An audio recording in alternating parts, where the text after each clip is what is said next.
오늘 함께 볼 하나님 말씀은 예레미야서 35장 1절부터 11절까지의 말씀입니다. 예레미야서 35장 1절부터 11절까지의 말씀입니다. 말씀을 함께 보도록 하겠습니다. 유다의 요시야 왕의 아들 여호야김 때에 여호와께로부터 말씀이 예레미야에게 임하여 이르시되 너는 레갑 사람들의 집에 가서 그들에게 말하고 그들을 여호와의 집 한 방으로 데려다가 포도주를 마시게 하라 하시니라.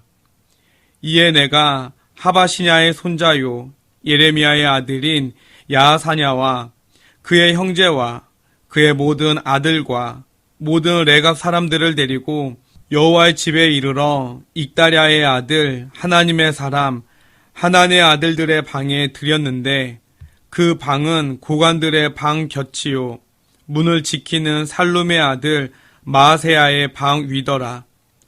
내가 레갑 사람들의 후손들 앞에 포도주가 가득한 종지와 술잔을 놓고 마시라 권하매 그들이 이르되 우리는 포도주를 마시지 아니하겠노라. 레갑의 아들 우리 선조 요나답이 우리에게 명령하여 이르기를 너희와 너희 자손은 영원히 포도주를 마시지 말며 너희가 집도 짓지 말며 파종도 하지 말며 포도원을 소유하지도 말고 너희는 평생 동안 장막에 살아라. 그리하면 너희가 머물러 사는 땅에서 너희 생명이 길리라 하였으므로 우리가 레갑의 아들 우리 선조 요나답이 우리에게 명령한 모든 말을 순종하여 우리와 우리 아내와 자녀가 평생 동안 포도주를 마시지 아니하며 살 집도 짓지 아니하며 포도원이나 밭이나 종자도 가지지 아니하고 장막에 살면서 우리 선조 요나답이 우리에게 명령한 대로 다 지켜 행하였노라. 그러나 바벨론의 느부갓네살 왕이 이 땅에 올라왔을 때에 우리가 말하기를 갈대아인의 군대와 수리아인의 군대를 피하여 예루살렘으로 가자 하고 우리가 예루살렘에 살았노라. 아멘. 예레미야 35장 말씀은 레갑 사람들과 유다 사람들을 대조하는 내용입니다. 레갑 사람들, 생소하게 느끼는 분들이 많으리라 생각됩니다. 그렇다면 이 레갑 사람들은 어떠한 사람들일까요? 이들에 대해 알려면 이스라엘이 북이스라엘과 남유다로 나뉘어 있던 대략 250여 년 정도의 시간을 거슬러 올라가야 합니다. 그 당시 북이스라엘에는 역대 최악의 왕이었던 아합이라는 왕이 통치하고 있었습니다. 그런데 아합 왕을 제거하려는 쉽게 말해 쿠데타가 일어나게 되는데 이 혁명에 오늘 레갑의 선조인 여호나답이라고도 불리는 요나답이 가담하게 됩니다. 그런데 이 요나답이라고 하는 사람은 어떠한 사람이냐? 바로 겐 족속 사람들입니다. 그러니까 이들은 정통 유대인들이 아니라 이방인들 출신이었다라는 겁니다. 혁명에 성공했던 사람들이니까 아마 이들은 떵떵거리며 살았겠지만 북이스라엘이 아수르에 멸망한 이후 남유다로 피난하여 변방에서 조용히 살고 있었을 것입니다. 그런 이들에게 하나님은 오늘 예레미야를 통해 그들을 예루살렘 성전으로 초대하라고 명령하십니다. 그리고 그들을 성전 어느 한 방으로 데려다가 그들에게 포도주를 마시도록 권해보라고 말씀하십니다. 레갑 사람들은 이주민들이었고 예레미야는 유다의 제사장이자 선지자였으므로 예레미야의 말을 거절하기가 쉽지 않았을 것입니다. 게다가 목숨이 걸릴 만한 중대한 일도 아니었고 죄를 짓는 것도 아니었습니다. 오히려 이들이 거절하면 예레미야의 호의를 무시하는 것으로 비춰질 수도 있는 일이었습니다. 하지만 이들은 어떻게 합니까? 그들은 예레미야의 호의를 사양합니다. 그 이유가 무엇입니까? 약 250여 년 전 그들의 선조 요나답이 내린 명령이 있었기 때문이다 라고 말합니다. 그들은 우리의 선조 요나답의 명령이라고 6절과 8절과 10절에서 3번이나 반복합니다.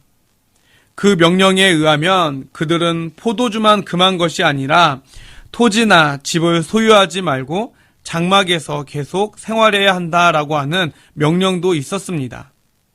먹는 것이야 다른 것을 먹으면 되니까 그래도 참을 수는 있지만 한 곳에 정착하지 않고 영원히 떠돌며 장막에서 살아가야 한다라는 것은 누가 보더라도 쉬운 일이 아닙니다. 그러나 그들은 자신이 결단한 것도 아닌 선조가 250여 년 전 내렸던 명령을 지금까지 계속 지키고 있었던 것입니다. 게다가 레갑 자손은 11절에서 현재 예루살렘에 머물고 있는 이유를 밝히고 있습니다. 그것은 바벨론의 위협 때문에 잠시 예루살렘으로 피신해 있었다라는 것입니다. 그러한 상황에서도 그들은 선조의 명령을 따르는 것에 소홀하지 않았다라는 겁니다. 상황이 언약을 지켜야 한다는 전통에 방해가 될 수 없음을 보여주고 있는 것입니다. 이에 반해 이스라엘은 어떻습니까? 내일 다룰 말씀이기도 하지만 어제의 말씀을 상기해보면 나라가 큰 위기에 처하자 율법대로 노비를 풀어주는 올바른 결단을 내립니다.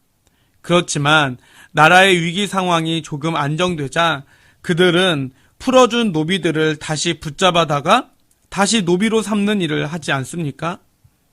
자신의 상황과 처지에 따라 쉽게 언약을 지키기도 했다가 파기하기도 하는 그들의 모습을 하나님은 이방인임에도 불구하고 상황과 처지에 상관없이 자신의 선조들이 지키라고 하는 명령을 끝까지 지키려 하는 그들의 모습과 대조시키고 있는 것입니다.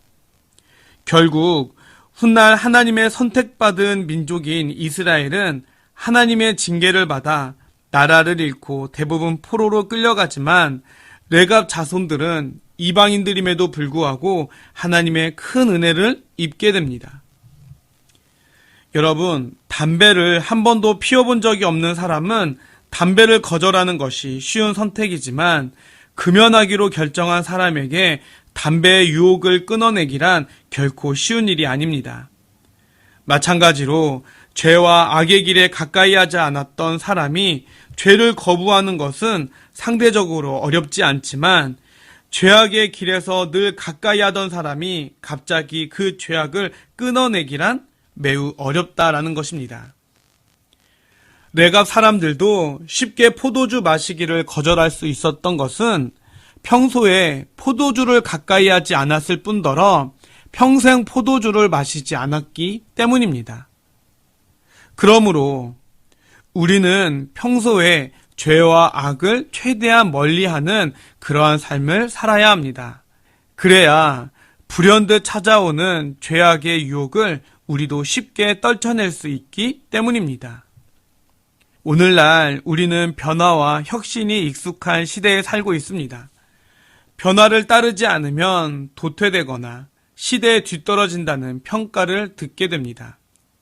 10년 전의 내 모습과 지금의 내 모습은 많이 달라져 있을 것입니다.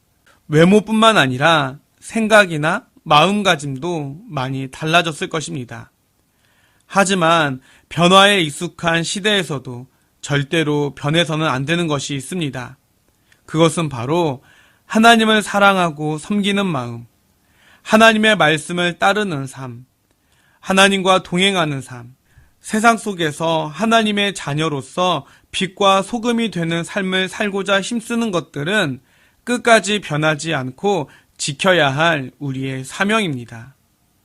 바라기는 내 상황과 처지에 따라 쉽게 하나님과의 약속도 저버리는 이스라엘과 같은 삶이 아니라 어떠한 상황과 처지에서도 끝까지 약속을 지키고 명령을 준행했던 레갑 자손들과 같은 마음으로 끝까지 변하지 않고 주님만을 사랑하고 섬기는 하나님 자녀다운 삶을 살아가는 저와 여러분들이 될 수 있기를 주님의 이름으로 간절히 축원해 드립니다. 함께 기도하도록 하겠습니다.